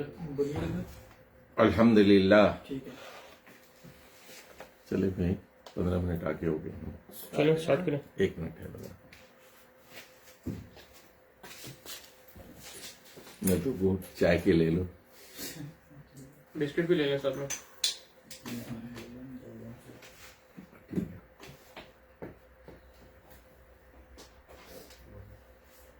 اچھا یہ پانی اٹھا لو یہاں سے, یہ دونوں پانی اٹھا لو. یہ گرم ہے اور ٹھنڈا. ہاں مجھے پتا ہے. یہ دونوں اٹھا لو, یہ ساری چیزیں اٹھا لو. چائے میں سے سودنگ افیکٹ دیتی ہے.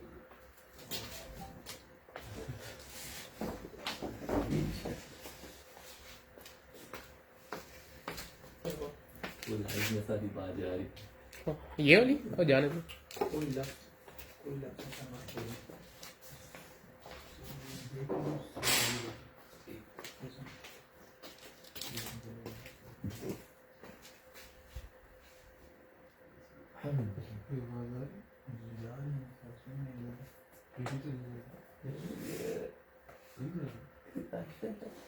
جا رہی ہے, جانے دے. کیا ایسی بات نہ کر دینا کہ علاج کرے گا.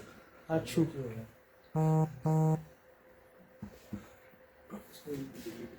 اس کا اوپر سے کیمرہ تھوڑا سا موبائل میں نیچے کرے تو اوپر اینڈنگ بہت زیادہ ہے, تھوڑا سا نیچے آئے یوز کر کے اس کا تھوڑا سا یوز بس کھا لیں پلیٹ ساتھ. اچھا فیڈ بیک کیا ہے؟ ٹھیک ہے آنے لگی ہے. ٹوپی اپنی ٹھیک کرنا. میں نے تھوڑی جان بوجھ کے تھوڑی سی ٹیڑھی رکھی ہے. وہ اس کو کہتے ہیں کچکلاہی. کچکلاہی پتہ ہے؟ یعنی کلاه جو ہوتی تھی نا پہلے اس کو ٹیڑھا رکھتے تھے, اس کو کچ کلاہی کہتے تھے, اور اس کو کلاه پتہ ہے تو اس کو بانک پن سمجھا جاتا تھا, بانک پن یعنی فیشن سمجھیے یا اسٹائل سمجھا جاتا تھا, کچ کلاہی کہتے ہیں.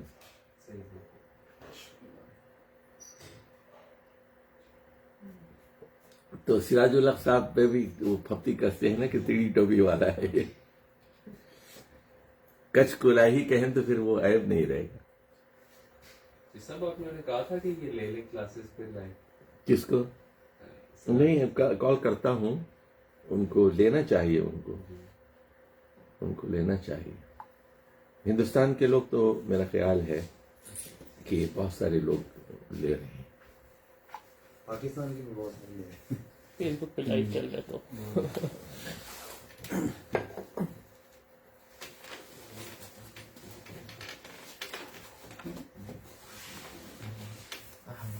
سوال ہے اور بہت کنٹروورشل سوال ہے.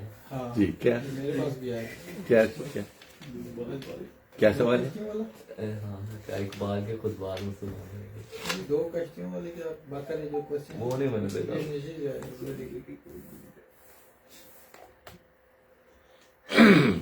آخر میں 5 منٹ سوال کا جواب لکھنے اپنے نہیں, اصل میں پوری کتاب پڑھیں گے نا تو بہت سارے سوالوں کے جواب تو آ جاتے ہیں آخر میں. چلیں بھائی شروع کریں. شروع ہی ہے.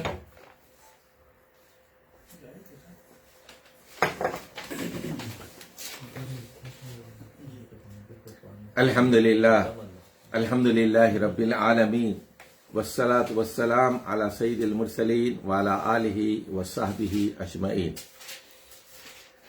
مولانا سید ابو العلا مودودی رحمہ اللہ کی کتاب تنقیحات کا دوسرا مضمون ہے ہندوستان میں اسلامی تہذیب کا انحطاط.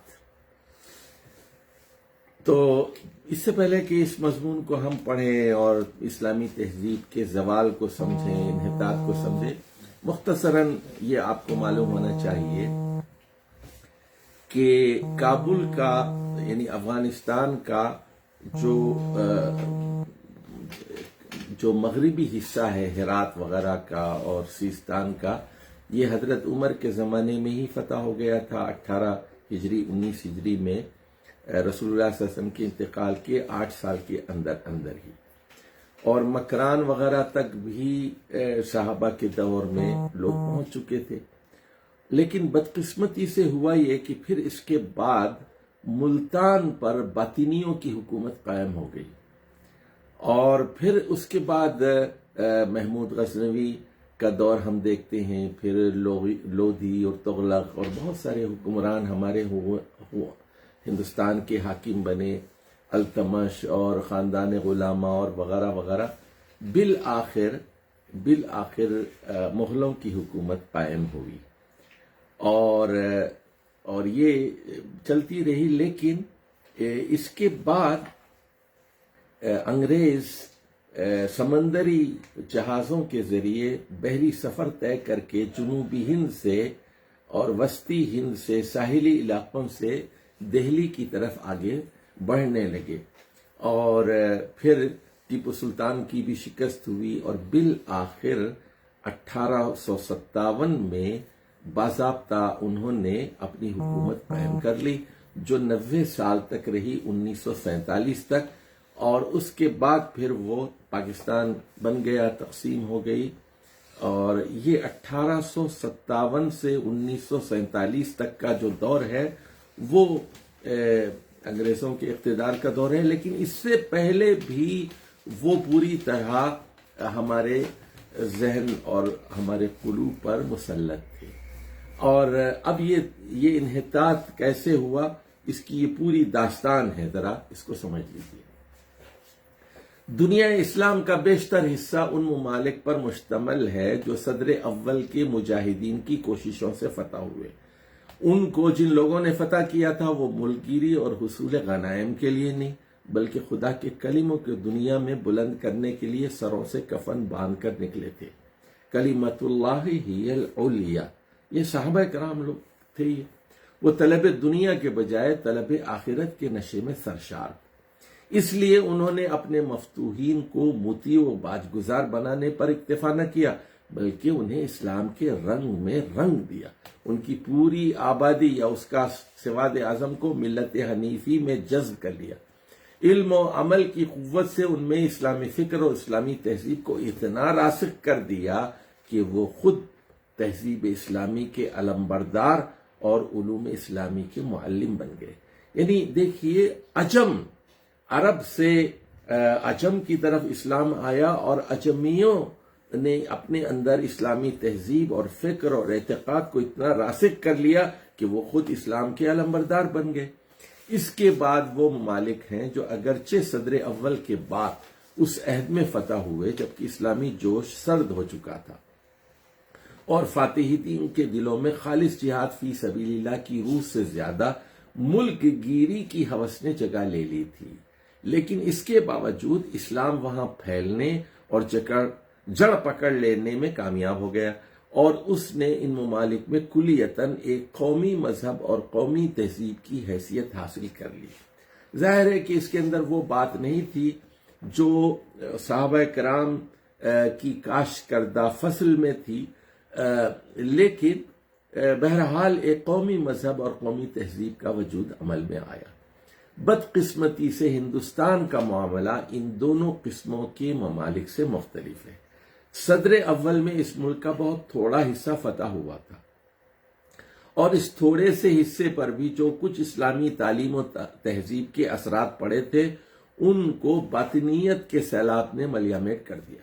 اب یہ باطنیت کا سیلاب یہ ملتان کی حکومت ہے جو قائم ہوئی تھی، جس کے اثرات سندھ پر بھی تھے۔ اس کے بعد جب ہندوستان میں مسلمانوں کی فتوحات کا اصلی سلسلہ شروع ہوا تو فاتحوں میں صدر اول کے مسلمانوں کی خصوصیات باقی نہیں رہی تھیں۔ انہوں نے یہاں اشاعت اسلام کے بجائے توسیع مملکت میں اپنی قوتیں صرف کی اور لوگوں سے اطاعت خدا اور اطاعت رسول کے بجائے اپنی اطاعت اور باج گزاری کا مطالبہ کیا۔ دیکھیے، اب ڈائریکشن مختلف تھا، سمت مختلف تھی۔ یہ اللہ کے بندے نہیں تھے، وہ اپنی اطاعت کرانا چاہتے تھے۔ اس کا نتیجہ یہ ہوا کہ صدیوں کی فرما روائی کے بعد بھی ہندوستان کا سواد اعظم غیر مسلم رہا۔ دیکھیے، اگر صحابہ کرام کے زمانے میں ہندوستان فتح ہو جاتا تو ہندوستان کی اکثریت مسلمان ہوتی، تو یہ مقاصد نہیں تھے بعد والوں کے۔ یہاں اسلامی تہذیب جڑ نہیں پکڑ سکی۔ یہاں کے باشندوں میں سے جنہوں نے اسلام قبول کیا ان کی اسلامی تعلیم و تربیت کا کوئی خاص انتظام نہ کیا گیا۔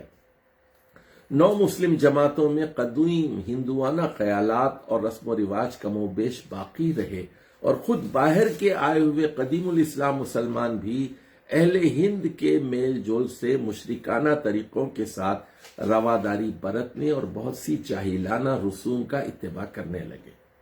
اب یہ ہمارے ساتھ حادثہ اور سانحہ پیش آیا ہے۔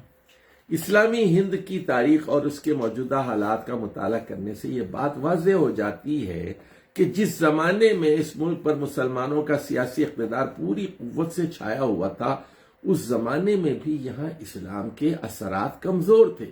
یہاں کا ماحول خالص اسلامی ماحول نہیں تھا، اگرچہ ہندوؤں کا مذہب اور تمدن بجائے خود ضعیف تھا اور محکوم و مغلوب قوم کا مذہب و تمدن ہونے کی حیث سے اور بھی زیادہ ضعیف ہو گیا تھا۔ یعنی وہ اتنے کمزور تھے ہندو، دیکھیے کہ مسلمانوں نے ان پر حکومت کی اور 5,000 10,000 انگریزوں نے آ کے حکومت سنبھال لی۔ بیچارے وہ کیا کر سکتے تھے، لیکن پھر بھی مسلمان حکمرانوں کی رواداری اور غفلت کی بدولت وہ ملک کے سواد اعظم پر چھایا ہوا رہا اور ہندوستان کی فضا پر اس کے مستولی ہونے اور خود مسلمانوں کی اسلامی تعلیم و تربیت مکمل نہ ہونے کی وجہ سے یہاں کے مسلمانوں کا ایک بڑا حصہ اپنے عقائد اور اپنی تہذیب میں بھی کبھی اتنا صحیح، اتنا پختہ کامل مسلمان نہیں ہو سکا جتنا وہ خالص اسلامی ماحول میں ہو سکتا تھا۔ اب ذرا دیکھیے آپ، گوپی چند نارنگ صاحب اردو کے بڑے نقاد سمجھے جاتے ہیں، وہ بڑے فخر سے یہ کہتے ہیں کہ مغل حکمران بہت اچھے حکمران تھے، کسی نے حج ہی نہیں کی، کہ کوئی حج کے لیے نہیں گیا. وہ کہتے ہیں اورنگزیب جس کو بڑا اچھا سمجھا جاتا ہے اس نے بھی حج نہیں کیا، اور وہ اس کو سیکولرزم کے لیے ایک دلیل کے طور پر لیتے ہیں. اسی طرح جاوید اختر صاحب تو کہتے ہیں کہ ہندوستان کا سب سے بہترین بادشاہ اکبر اعظم تھا. ظاہر ہے کہ جاوید اختر جو جانثار اختر کے بیٹے ہیں، فلموں میں بھی لکھتے ہیں تو اور شاعر بھی ہیں، وہ تو کسی مذہب اور کسی خدا کو مانتے ہی نہیں. تو یہ جو مسلمانوں کا دور بھی رہا ہے، ذرا اس پر بھی سوالات اٹھتے ہیں. 18ویں صدی عیسوی میں وہ سیاسی اقتدار بھی مسلمانوں سے چھن گیا جو ہندوستان میں اسلامی تہذیب کا سب سے بڑا سہارا تھا. اب دیکھیے وہ ہوا یہ کہ اورنگزیب کی حکومت تو بہت بڑی حکومت تھی. اس کے بعد اورنگزیب کے کمانڈر باغی ہو گئے، چھوٹی چھوٹی آزاد ریاستیں قائم ہوئی، اور پہلے مسلمانوں کی سلطنت متفرق ہو کر چھوٹی چھوٹی ریاستوں میں تقسیم ہوئی. پھر مرہٹوں اور سکھوں اور انگریزوں کے سیلاب نے ایک ایک کر کے ان ریاستوں میں سے بیشتر کا خاتمہ کر دیا. اس کے بعد قضائے الہی نے انگریزوں کے حق میں اس ملک کی حکومت کا فیصلہ صادر کیا، اور 1 صدی کا زمانہ نہ گزرا تھا کہ مسلمان اس سرزمین میں مغلوب و محکوم ہو گئے جس پر انہوں نے صدیوں حکومت کی تھی. دیکھیے ایک بات ذرا سمجھ لیجئے کہ ہم نے خود اپنے بچپن میں یہ چیز دیکھی کہ حیدرآباد دکن میں ہندو لوگ بھی پاجامہ اور شیروانی پہنتے تھے اور رومی ٹوپی پہنتے تھے. اور اس کے بعد جب انگریزوں کا دور آیا تو پینٹ اور شرٹ کی تہذیب رائج ہو گئی اور 3 پیس سوٹ باعث افتخار سمجھا جانے لگا. تو یہ تہذیبیں کس طرح بدلتی ہیں دیکھتے جائیے. انگریزی سلطنت جتنی پھیلتی گئی مسلمانوں سے ان طاقتوں کو چھینتی گئی جن کے بل پر ہندوستان میں اسلامی تہذیب کسی حد تک قائم تھی. اب کیا ہوا؟ تعلیمی نظام دیکھیے، فارسی اور عربی کے بجائے انگریزی کو ذریعہ تعلیم بنایا.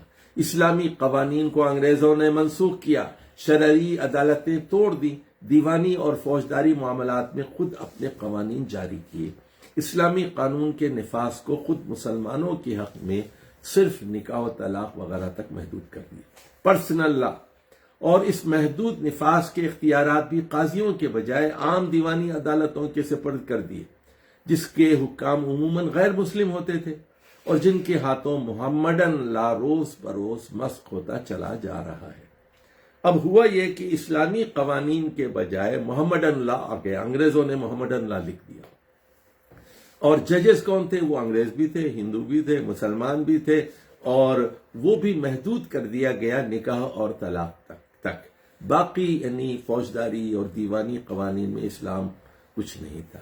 تعلیم کا جو ہے وہ میڈیم بدل گیا، فارسی عربی کے بجائے انگریزی آ گئی.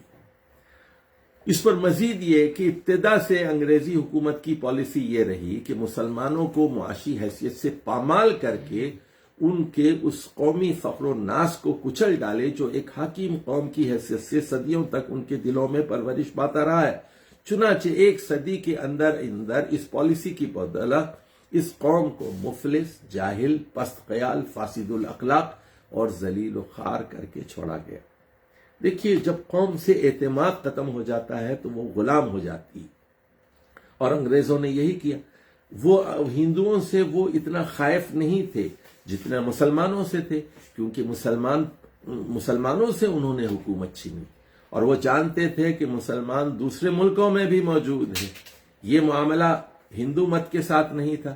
تو انگریزوں کو خطرہ مسلمانوں سے تھا، اسلام سے تھا، اور ان کو ہندوؤں سے کوئی خطرہ نہیں تھا. اس گرتی ہوئی قوم پر آخری ضرب وہ تھی جو 1857 کے ہنگامے میں لگی. اس نے مسلمانوں کی صرف سیاسی قوت ہی کا خاتمہ نہیں کیا بلکہ ان کی ہمتوں کو بھی توڑ دیا. ان کے دلوں پر مایوسی اور احساس ذلت کی تاریک گھٹائیں مسلط کر دی. ان کو انگریزی اقتدار سے اتنا مرعوب کیا کہ ان میں قومی خودداری کا شائبہ تک باقی نہ رہا، اور ذلت و خواری کی انتہائی گہرائیوں میں پہنچ کر وہ ایسا سمجھنے پر مجبور ہو گئے کہ دنیا میں سلامتی حاصل کرنے کا ذریعہ انگریز کی اطاعت عزت حاصل کرنے کا ذریعہ انگریز کی خدمت اور ترقی کرنے کا ذریعہ انگریز کی تقلید کے سوا اور کوئی نہیں، اور ان کا اپنا سرمایہ علم و تہذیب کچھ بھی ہے ذلیل، سبب ذلت اور موجب نکبت ہے۔ 19ویں صدی کے نصف دوم میں جب مسلمانوں نے سنبھل کر پھر اٹھنے کی کوشش کی تو دو قسم کی کمزوریوں میں مبتلا تھے۔ اب دیکھیے یہ 19ویں صدی کے نصف کی بات کریں، یعنی 1857 کے بعد جو تحریکیں آئیں اس میں دو تین چیزیں بڑی مشہور ہوئیں۔ ایک تو علی گڑھ کی تحریک تھی، دوسرے دیوبند کی تحریک تھی، اور تیسرے ندوۃ العلماء کی تحریک تھی۔ اور یہ 1857 کے بعد 1866 اور 1875 کا زمانہ ہے۔ یہ 19ویں صدی کے نصف دوم کی بات ہو رہی ہے۔ تو اب مسلمانوں نے سنبھلنے کی کوشش تو کی، لیکن دو کمزوریوں میں مبتلا تھی۔ نمبر ایک، وہ فکر و عمل کے اعتبار سے پہلے ہی اسلامی عقائد اور تہذیب میں پختہ نہ تھے، اور ایک غیر اسلامی ماحول اپنے جاہلی افکار اور تمدن کے ساتھ ان کو گھیرے لیے ہوئے تھا۔ دوسرے یہ کہ غلامی اپنے تمام عیوب کے ساتھ نہ صرف ان کے جسم پر بلکہ ان کے قلب و روح پر بھی مسلط ہو چکی تھی، اور وہ ان تمام قوتوں سے محروم کر دیے گئے تھے جن سے کوئی قوم اپنی تمدن اور تہذیب کو برقرار رکھ سکتی تھی۔ اس دوہری کمزوری کی حالت میں مسلمانوں نے آنکھیں کھول کر دیکھا تو انہیں نظر آیا کہ انگریزی سلطنت نے اپنی ہوشیاری سے معاشی ترقی کے تمام دروازے بند کر دیے ہیں، اور ان کی کنجی انگریزی مدرسوں اور کالجوں میں رکھ دی گئی ہے۔ English school colleges. اب مسلمانوں کے لیے ان کے سوا کوئی چارہ نہ تھا کہ وہ انگریزی تعلیم حاصل کریں، اور ہماری بدقسمتی یہ ہے کہ پاکستان بنا لیا ہم نے اسلام کے نام پر، مسلمانوں کے لیے الگ حکومت حاصل کر لی، یہاں بھی انگریزی کا چلن ہے، عدالتوں میں انگریزی ہے، ہر جگہ بیوروکریسی میں انگریزی ہے، خطوط انگریزی ہے، اور ہماری اپنی تہذیب کیسے پنپے گی؟ چنانچہ مرحوم سر سید احمد خان کی رہنمائی میں ایک زبردست تحریک اٹھی، جس کے اثر سے تمام ہندوستان کے مسلمانوں میں انگریزی تعلیم کی ضرورت کا احساس پیدا ہو گیا۔ پرانے لوگوں کی مخالفت بیکار ثابت ہوئی۔ یعنی ایک جگہ مولانا مودودی نے لکھا ہے کہ مسلمانوں میں جتنی فکری گمراہیاں پیدا ہوئی ہیں اس کا شجر نسب سر سید احمد خان سے ملتا ہے، حالانکہ سر سید احمد خان مولانا مودودی کے ننیالی رشتہ داروں میں سے تھے۔ بہرحال اب پرانے لوگوں کی مخالفت بیکار ثابت ہوئی۔ دولت، عزت اور اثر کے لحاظ سے قوم کی اصلی طاقت جن لوگوں کے ہاتھ میں تھی انہوں نے اس نئی تحریک کا ساتھ دیا۔ ہندوستان کے مسلمان تیزی کے ساتھ انگریزی تعلیم کی طرف بڑھے۔ قوم کا تل چھٹ پرانی مذہبی مدرسوں کے لیے چھوڑ دیا گیا، یعنی قوم کے جو بیکار لوگ تھے، جو ذہین نہیں تھے، بدھو قسم کے لڑکے کہتے کہ آپ مدرسوں کو سنبھال لیں تاکہ مسجدوں کی امامت اور مکتبوں کی معلمی کے کام آئے، اور خوشحال طبقوں کے بہترین نونہال انگریزی مدرسوں اور کالجوں میں بھیج دیے گئے تاکہ ان کے دل و دماغ کے سادہ اوراق پر فرنگی علوم و فنون کے نقوش ثبت کیے جائیں۔ اب یہ ہوا، دیکھیے حادثہ ہمارے ساتھ، ہمارا ذہین طبقہ وہ اسلامی تہذیب سے بالکل کنارہ کشی اختیار کر انگلش اسکولز اور انگلش کالجز اور یونیورسٹیز کی طرف مائل ہوا، اور اسلامی تہذیب سے وہ بالکل کٹ گیا، اور مدرسے پھر وہ ان کے ہاتھ میں رہ گئے، عدالتیں ان کے ہاتھ سے چھوٹ گئیں، حکومت ان کے ہاتھ سے چلی گئی، نظام تعلیم بدل گیا، عربی فارسی ختم ہو گئی، اور اب یہ اگلے بیوروکریسی کے لیے جو لوگ فراہم ہو رہے تھے وہ یہیں سے ہو رہے تھے۔ یہ 19ویں صدی کے آخری چوتھائی کا زمانہ ہے۔ یورپ میں اس وقت مادیت انتہائی عروج پر تھی۔ 18ویں صدی میں سائنس پوری طرح مذہب کو شکست دے چکی تھی۔ فلسفے اور نئے علوم حکمت کی رہنمائی میں سیاسیات، معاشیات، اخلاقیات اور اجتماعیات کے پرانے نظریے باطل ہو کر نئے نظریے قائم ہو چکے تھے۔ یورپ میں ایک خاص تہذیب پیدا ہو چکی تھی جس کی بنیاد کلیتاً انہی جدید نظریوں پر قائم تھی۔ اس انقلاب عظیم نے زندگی کے عملی معاملات سے تو مذہب اور ان اصولوں کو جو مذہبی رہنمائی پر مبنی تھے کلی طور پر خارج کر ہی دیا۔ البتہ تخیل کی دنیا میں مذہبی اعتقاد کی تھوڑی سی جگہ باقی رہ گئی تھی، سو اب اس کے خلاف زبردست جنگ جاری تھی۔ اگرچہ علوم حکمت میں سے کسی علم نے بھی کائنات کے الہی نظریے کے خلاف کوئی ثبوت بہم نہیں پہنچایا تھا، یعنی کسی سائنس نے آج تک یہ ثابت نہیں کیا، لیکن ایک جب ذہنی غلامی میں آدمی گرفتار ہو جاتا ہے تو پھر وہ اسی طرح کہتا ہے۔ تو مگر اہل حکمت بغیر کسی دلیل کے محض اپنے رجحان طبیعت کی بنا پر خدا سے بیزار اور الہی نظریے کے دشمن تھے، اور چونکہ انہی کو اسی وقت دنیا کی عقلی اور علمی امامت کا منصب حاصل تھا، اس لیے ان کے اثر سے خدا سے بیزاری کا مرض ایک عام وبا کی طرح پھیل گیا، یعنی تھیوفوبیا ہو گیا، خدا سے بیزاری، وجود باری تعالیٰ کا انکار، کائنات کو آپ سے آپ پیدا ہونے والی چیز سمجھا گیا، آپ سے آپ قوانین طبعی کے تحت چلنے والی چیز سمجھا گیا، خدا پرستی کو توہم قرار دیا گیا۔ اب دیکھیے یہ بڑی آفت ہے، توہمات اور چیزیں، اسلام تو توہمات کا دشمن ہے۔ فرائیڈے دے 13، 13 تاریخ 3، 13، 9، 18 ہو جاتے ہیں، محرم میں شادی مت کرو، سفر میں مت کرو، 3 تاریخ کو مت کرو، اس کا اسلام سے کیا تعلق ہے؟ یہ ہیں توہمات کہ بلی آ گئی، کتا آ گیا سامنے، اسلام ان چیزوں کو لغو قرار دیتا ہے، لیکن خدا کو ماننا جو ہے وہ سپرسٹیشن قرار دیا گیا۔ مذہب کو لغو اور مذہبیت کو تنگ نظری، تاریخ خیالی کہنا اور نیچریت کو روشن خیالی کا ہم معنی سمجھنا اس وقت فیشن میں داخل ہو چکا تھا۔ ہر شخص کا وہ فلسفہ و سائنس میں کچھ بھی دستگاہ نہ رکھتا ہو اور اس نے خود ان مسائل کی تحقیق میں ذرہ برابر بھی کوشش نہ کی ہو، صرف اس بنا پر ان خیالات کا اظہار کرتا تھا کہ سوسائٹی میں اسے ایک روشن خیال آدمی سمجھا جائے۔ روحانیت، اسپرچولیزم اور فوق الطبیعہ، سپر نیچرلزم کی تائید میں کچھ کہنا اس وقت کفر کا درجہ رکھتا تھا۔ دیکھیے یہ مسلمانوں کی حالت تھی، یہ 19ویں صدی کے آخر میں، اور یہ سر سید کا آخری زمانہ ہے۔ اگر کوئی بڑے سے بڑا سائنسدان بھی اس قسم کے کسی خیالات کا اظہار کرتا تو سائنٹیفک حلقوں میں اس کی ساری وقت جاتی رہتی، اس کے تمام کارناموں پر پانی پھر جاتا، اور وہ اس وقت قابل نہ رہتا کہ اسے کسی علمی جماعت کی رکنیت کا شرف بخشا جائے۔ اب دیکھیے 1859، یہی وہ زمانہ ہے جب ڈارون کی کتاب شائع ہوتی ہے، 1859، یہ غالباً غالب کی وفات کا سال ہے 1859۔ ڈارون کی کتاب شائع ہوتی ہے، اوریجن آف اسپیشیز، اصل الانواع۔ اس نے نیچریت اور دہریت کی آگ پر تیل کا کام کیا۔